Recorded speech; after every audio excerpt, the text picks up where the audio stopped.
அனைவருக்கும் வணக்கம். Pandian store serial இன்றைக்கி என்ன ப்ரோமோ நினச்சின்னு சொல்லி பார்க்கலாம். கோமதி வந்து தன்னுடைய 3 மருமகளையுமே கோவத்தில் இருக்கிறதுனால திட்டாங்க. மீனா, ராஜி எல்லாருமே ரொம்ப வருத்தத்தில் இருக்காங்க. மயிலுமே அழுதுகிட்டு இருக்காங்க. அப்போ வந்து கிச்சனில் வேலை பார்த்துட்டு இருக்காங்க 4 பேருமே. அந்த நேரத்தில் வந்து அரசி வராங்க. என்ன நீங்கள் 4 பேர் உள்ளதாக இருக்கீங்களா? ஆனால் ரொம்ப அமைதியாக இருக்குது, யாருமே பேச மாட்டேங்கிறீங்க, எல்லோரும் மௌன விரதமா? நீங்கள் எப்போவுமே கலகலன்னு பேசிகிட்டே இருப்பீங்களே அப்படின்னு சொல்லி அரசி கேட்குறாங்க. ஆனால் அவங்க அம்மா வந்துட்டு, ஏய் வந்த வேலையை பார்த்துட்டு போடி, திங்கிறது தான் வந்த, தின்னுட்டு போடி அப்படிங்கிறாங்க.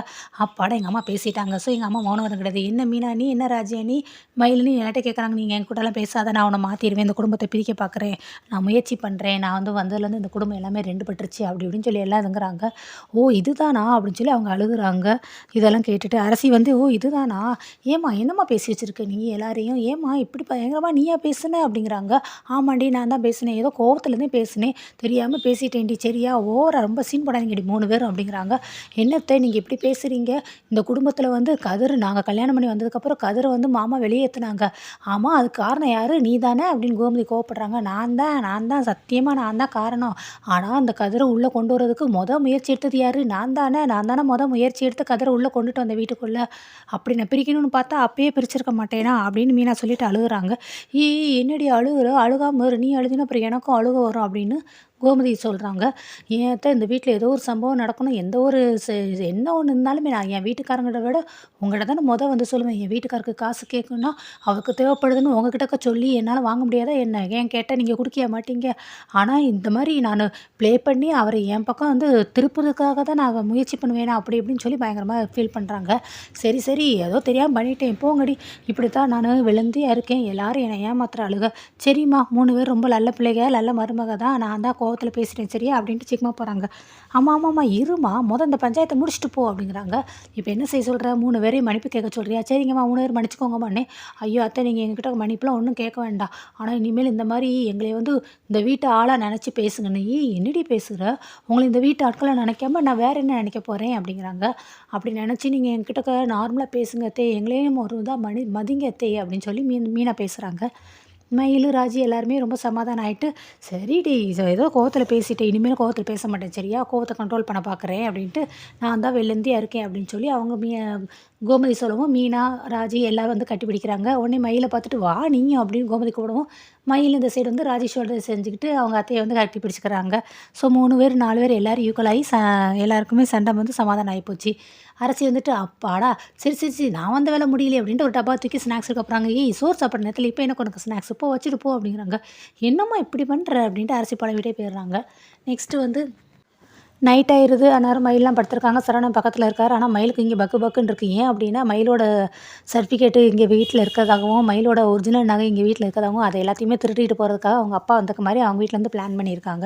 ஸோ அதை நடத்துறதுக்காக அவங்க அப்பா வராரு. ஃபோன் போடுறாங்க. அவங்க அம்மா வந்து வெளியில் வந்து பேசணும் அப்படிங்கிறதுக்காக மயில் ரொம்ப அமைதியாக வந்து வெளியில் வந்து பேசுகிறாங்க. என்னம்மா என்ன அப்படிங்க, பயமாக இருக்கியா அப்படின்னா, ஐயோ ரொம்ப பயமாக இருக்குன்னு. பயப்படாத மயில், பயந்தான் வாழ்க்கையை நடத்த முடியாது. என்னத்தையோ போய் சொல்லிட்டோம், நம்ம செய்கிறது கேவலமான வேலை தான், இருந்தாலும் என்ன பண்ண, பொண்ணு கொடுத்த வீட்டிலே திருடுறது ரொம்ப ரொம்ப தப்பானது தான். பரவாயில்ல, உன் வாழ்க்கையை காப்பாற்றுறதுக்காக நம்ம இதெல்லாம் பண்ணுறோம், இந்த ஒரு தப்பு தான், அது இடத்துல இனிமேல் எதுவுமே தேவையில்லை அப்படிங்கிறாங்க.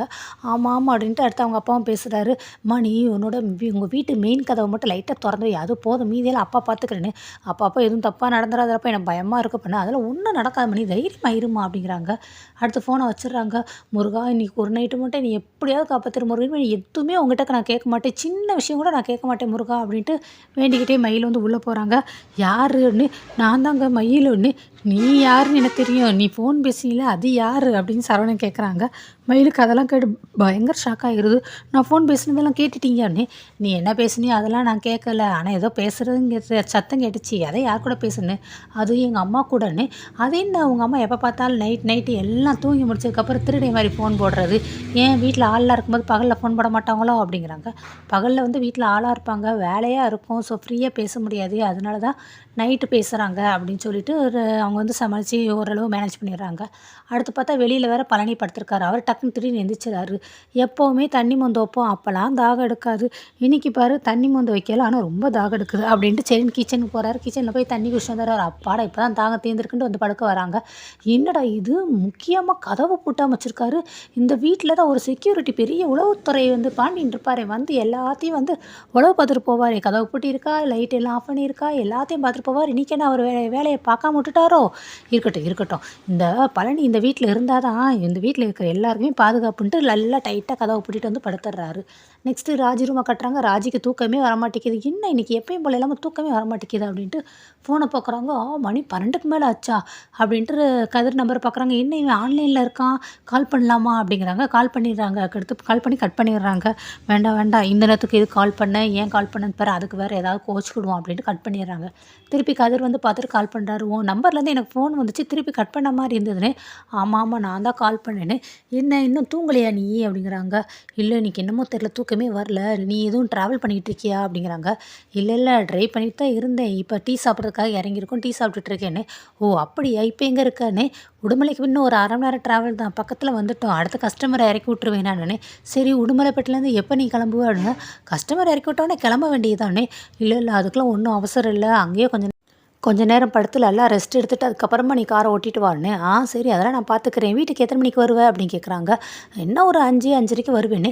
சரி நீ வீட்டுக்கு வந்த உடனே எனக்கு வந்து கால் பண்ணு. நான் ஃபோன் அட்டன் பண்ணிவிட்டு உனக்கு வந்து கதவை திறந்து விடுறேன்.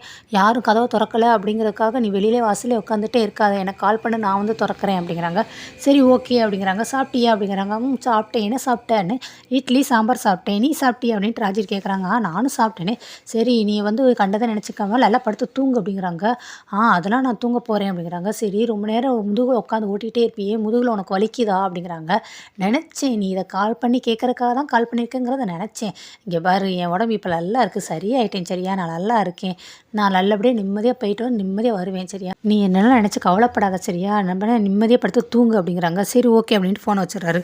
அடுத்து திருப்பி மயிலோட அப்பாவை காட்டுறாங்க. மயிலோட அப்பா தலையில் துண்டு போட்டு வந்துடுறாரு. வந்து கதவை திறந்து தள்ளி பார்க்குறாரு மீனாவோட வீட்டை. அங்கே என்னடனா கதவை திறக்கவே மாட்டேங்குது. இவர் உடனே மயில் ஃபோன் போடுறாரு. என்னம்மா கதவை திறந்து வைக்க சொன்னேன்ல, கதவை திறக்கவே இல்லையே நீ அப்படிங்கிறாங்க.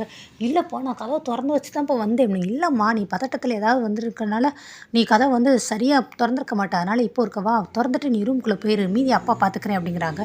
இந்த வர்றேன்ட்டு ஃபோன் பேசிட்டு இம்மாவும் அவன் அப்படியே பார்த்து வாமா நீ கதவை திறந்துட்டு என்கிட்ட சொல்லு, நான் கதவுக்கு வெளியில் தான் நிற்கிறேன் அப்படிங்கிறாங்க. சரிப்பா சரிப்பா அப்படின்ட்டு ஃபோன் வச்சிடுறாங்க. அடுத்து கதவை திறந்துட்டு வெளியே மயில் லைட்டாக மண்டையை மட்டும் எட்டி பார்க்குறாங்க. அப்பப்போ எனக்கு பயமாக இருக்குப்பா, ரொம்ப பயமாக இருக்குப்பா, ப்ளீஸ்ப்பா நீங்கள் இப்படியே போயிருங்கப்பா, இப்போ ஒன்றும் கெட்டு போகலை, நான் எப்படினாலும் மேனேஜ் பண்ணிக்கிறேன், நான் எதுனாலும் பார்த்துக்கிறேன், நீங்கள் அப்படியே போயிருங்கப்பா, மாட்டிக்கிட்டோன்னு வச்சுக்கோங்க அவ்வளோதான் போச்சு, என்ன நடக்குன்னே தெரியாது, ப்ளீஸ் பண்ணி. ஐயோ என்னம்மா நீ வெண்ணெய் திரண்டு வரும்போது பானையை உடச்ச மாதிரி, நீ போம்மா நான் பார்த்துக்கிறேன், நீ உள்ளே போய் கதவை சாத்தி படுத்துக்கோ போ, நான் பார்த்துக்கிறேன் மீதியை, வெளியில் என்ன நடந்தாலும் எந்த சத்தம் கேட்டாலும் நீ எட்டி பார்க்காத வெளியில் வந்துடாத சரியா, நான் பார்த்துக்கிறேன் அப்பா பார்த்துக்கிறேன் அப்படிங்கிறாரு. மயில் வேறு வழி இல்லாமல் உள்ளே போய் படுத்துக்கிறாங்க.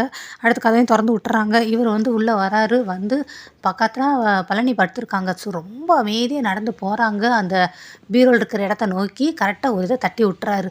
பழனி சத்தத்துக்கிட்டு யாருடாதுங்கிற மாதிரி எந்திரிச்சு உட்கார்றாரு. இதோட முடியுது.